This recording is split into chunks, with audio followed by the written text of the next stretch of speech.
ठाणे महानगरपालिका अतिक्रमणाच्या विरुद्ध आक्रमक झालेली बघायला भेटतात की हे आनंद पार्क आहे आणि आनंद पार्कमध्ये थोडं कारवाई होणार आहे। या अनुषंगाने या लोकांनी प्रतिकात्मक असे फास या ठिकाणी लावण्यात आलेले 3 ते 4 ह्या बिल्डिंग आहेत आणि त्यांच्यावरती कारवाई महानगरपालिका करते। त्यांची कारवाईला सुरुवात झाली।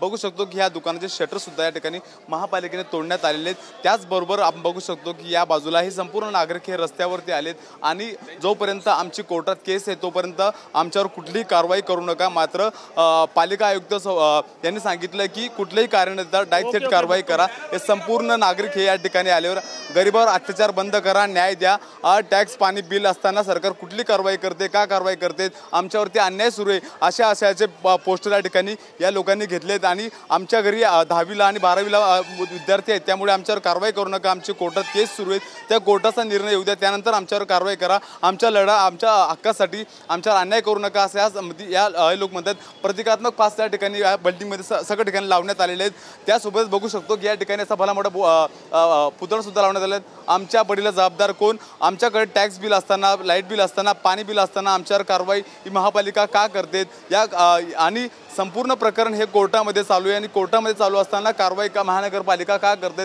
अनधिकृत बिल्डिंगासंदर्भात महापालिका ही आक्रमक आपल्याला पाहायला मिळते। ठिकठिकाणी कारवाई सुरू आहे आणि त्यानंतर आता ठाण्यात सुद्धा कारवाई आपल्याला पाहायला मिळते। या संपूर्ण 3 ते 4 बिल्डिंगवरती कारवाई होणार आहे आणि हे नागरिक आता आपल्याला पाहायला असतील त्यांच्या हातामध्ये बोर्ड आपल्याला दिसत आहेत।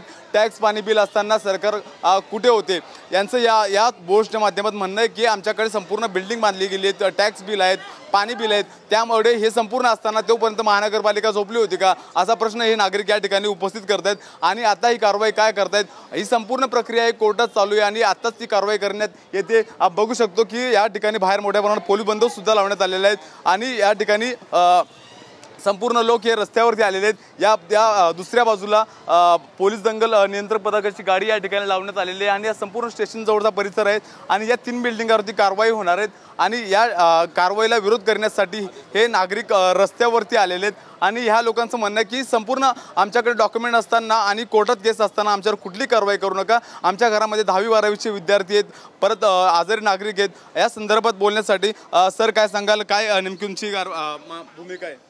खरं तर ह्या इमारती पाहिल्या असाल तुम्ही तर त्या 18 ते 19 वर्ष जुन्या आहेत आणि आज जमीन मालक कोर्टात गेले आणि कोर्टात ती केस चालू आहे। अजूनही कोर्टातर्फे असा कोणताही आदेश आला नाही की जी आनंद पार्क सोसायटी ही डिमॉलिश करा म्हणून। असं असताना सुद्धा महापालिका येथे वारंवार येते, त्या दिवशीसुद्धा आली होती, कारवाई केली, सर्व गाळे तोडले, सर्व इथे रहिवाशांना नोटिसा दिल्या। आमचं महापालिकेला हेच आहे की कोणतेही ऑर्डर नसताना आपण या सर्व रहिवाशांना मानसिक त्रास देत आहेत। ज्या वेळेस आम्ही महापालिका अधिकाऱ्यांशी संपर्क साधतो परंतु महापालिकेच्या अधिकाऱ्यांची कोणतीही अशी समन्वयाची भूमिका आम्हाला दिसत नाही आहे। महापालिका आमच्या रहिवाशांवर वारंवार दबाव टाकते की तुम्ही सोमवारी रूम खाली करा, तुम्ही मंगळवारी आम्ही येतो, हे करतो ते करतो, अशा पद्धतीने करते। महापालिका जर अशा पद्धतीने वागत असेल तर निश्चितच ह्या रहिवाशांची अशी आक्रमक भूमिका असणार आहे। आतासुद्धा पोलीस प्रशासन इथे आलं होतं की तुम्ही अशा प्रकारे आंदोलन करू नका, परंतु ह्या रहिवाशांतर्फे आम्ही त्या पोलीस प्रशासनाला निवेदन दिलं की या महापालिकेला हायकोर्टचे कोणतेही डायरेक्शन नाही आहे की डिमॉलिश करा म्हणून। असं असताना महापालिका येते तर आमचं निवेदन आहे की तुम्ही आमच्या या रहिवाशांचं संरक्षण करा या महापालिकेच्या विरोधात। कारण महापालिका ऑर्डर नसताना आणि जेव्हा महापालिका तुमच्याकडे प्रोटेक्शन मागायला येईल पोलिसांकडे तेव्हा पोलिसांनी कर्तव्य आपलं बजावलं पाहिजे की तुम्ही आम्हाला पहिल्यांदा ऑर्डर दाखवा, हायकोर्टची ऑर्डर आहे का नाही। जर हायकोर्टची ऑर्डर असेल तरच पोलीस प्रशासनाने महापालिकेला संरक्षण दिलं पाहिजे, अन्यथा पोलिसांनी या रहिवाशांसोबत इथे उभं राहिलं पाहिजे आणि पालिका प्रशासनाला ठणकावून सांगितलं पाहिजे की जोपर्यंत ऑर्डर दाखवत नाही तोपर्यंत प्रत्येक रहिवाशाचं संरक्षण करण्याची जबाबदारी पोलीस खात्याची आहे। हे पोलिसांनी आज बोललं पाहिजे तरच आम्हाला असे वाटेल की महाराष्ट्र हे पोलीस हे सर्वसामान्यांसाठी आहे आणि सर्वसामान्यांच्या संरक्षणासाठी आहे। तुम्हाला काय वाटतं कारवाईमध्ये कोणाचा दबाव आहे का? तुमच्या 3च बिल्डिंगवर कारवाई होते, खूप दिव्यामध्ये खूप सारा अनधिकृत बांधकाम यार तुमच्याच बिल्डिंगचा का होते? आज तुम्ही पाहिलं असाल तर ज्या दिवा प्रभाग समितीत ह्या 3 इमारती येतात त्या दिवा प्रभाग समितीत 54 बिल्डिंग शिळपाट्याच्या तोडण्याची हायकोर्टची ऑर्डर आहे, हायकोर्टची ऑर्डर आहे आणि ते ऑर्डर असताना पालिका प्रशासन तिकडे लक्ष देत नाही आहे। परंतु जिथे 17 वर्षापासून रहिवासी राहतात त्यांच्या विरुद्ध कोणतीही ऑर्डर नाही आहे तिथे मात्र पोलीस पालिका प्रशासन तोडण्यासाठी येते.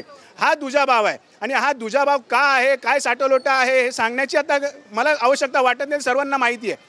पण आम्ही आज रहिवाशांतर्फे ठणकावून सांगतो, जर ऑर्डर नसताना पालिका प्रशासन इथे येत असेल तर त्याला तितक्याच आक्रमकतेने प्रत्येक रहिवासी उत्तर देणारच.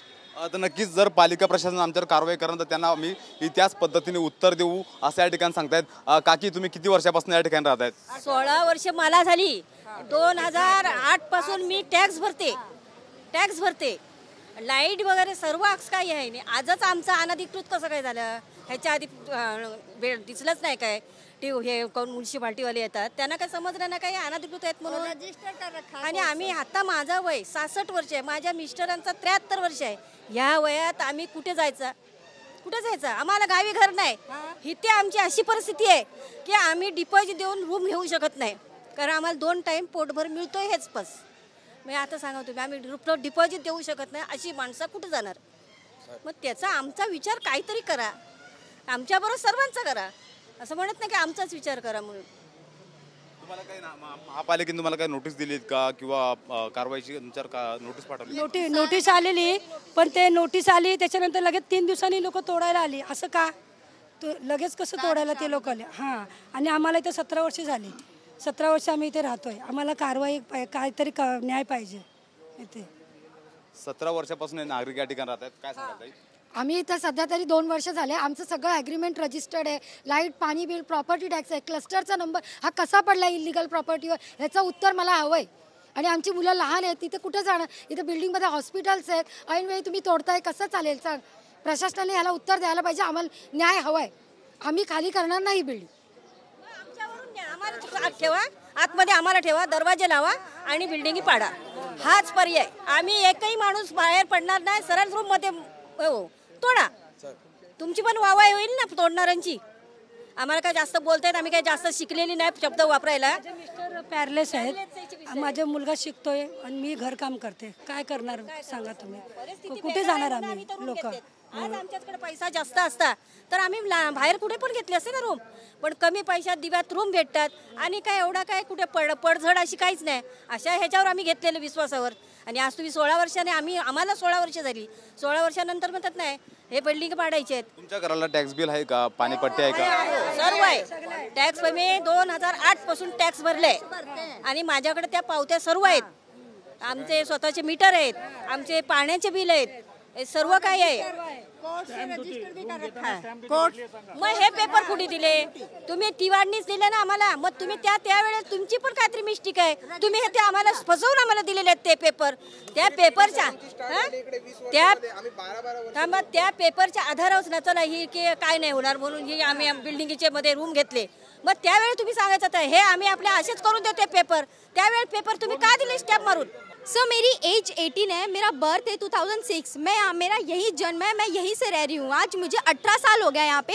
चलो ठीक है आप नहीं आए, लेकिन आप 15 साल पहले कहा थे. और सर मेरा 12th का पेपर है, अगर हमारा घर टूट जाएगा तो हम कहाँ जाएंगे पेपर देने? और हमारा पढ़ाई लिखाई, लोग क्या बोलता है घर बेसिक चीज़ होता है. अगर कहीं भी जाएगा तो अगर घर ही नहीं रहेगा तो हम क्या करेंगे? आप तो कहते हो हम लोग तो फ्यूचर है, देश का फ्यूचर क्या करेगा अगर यही सब देखेगा? तो हमारा तो ट्रस्ट टूट जाएगा ना सर गवर्नमेंट से, चाहे कोई भी गवर्नमेंट हो. ये लेकिन क्या बोले सर, लेकिन हमारा घर जा रहा है ना सर, हम क्या करें?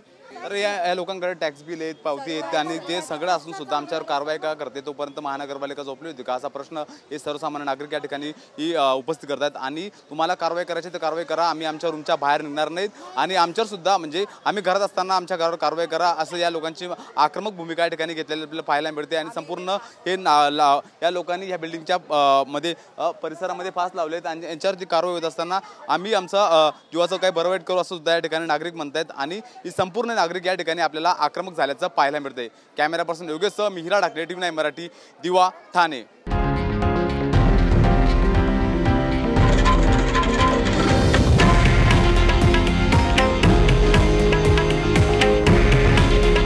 हे आहे देशातील नंबर 1 न्यूज नेटवर्क आणि आपण पाहत आहात TV9 मराठी.